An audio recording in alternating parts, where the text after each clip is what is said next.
growing the revenue for the transportation fund, and lessening the amount that commuters would have to pay compared to tolling. How is this possible? No, this is not some weird Arthur Laffer curve. This is the economics of fairness and using not tolls, but if you must collect revenue, a dubious proposition, but if you must collect new revenues, we use not tolls, but little devices. We get revenue using mileage-based use fees. And why does it magically bring in so much more? Because it doesn't limit itself to just 4-lane highways. That big map of all these tolling gantries across the state, it looks hideous.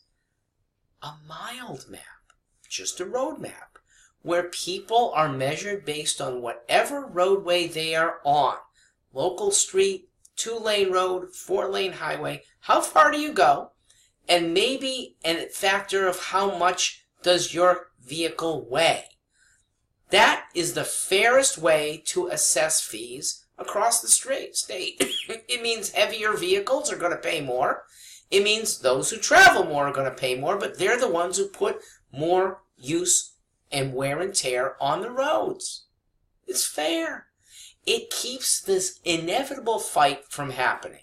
You do traditional tolls, and commuters become the only ones who pay for state transportation services. Let everyone pay on a per-share basis. What devices do we have to measure people's mileage? It's little devices in use now on Oregon's highways and soon to be on Delaware's interstate highways. These go on your car. They read all sorts of telemetry through satellite and through cell towers. They know how far you've gone. They don't know exactly where you go, okay? So your neighbors can remain private, whoever you visit. And we know how far you go. We charge you based on the mile. Look what we also save. There is right now $750 million to impose the tolling regime reported by Russell Blair of the Current. How about $4 million? That's all it will take to set up the infrastructure for people who put devices on their cars. And by the way, those devices, though they cost the consumer some money, it's about $40 a head, they save you money with insurance companies that want to know that you're driving well, or maybe not driving well.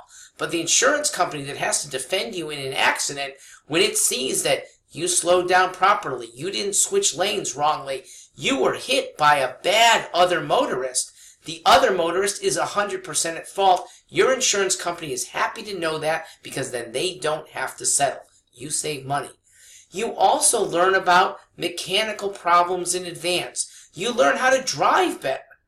Insurance companies can actually price you as a risk better when you have a device on your car like this that shows that you brake in time. You're not slamming them on suddenly. These devices ultimately save consumers money.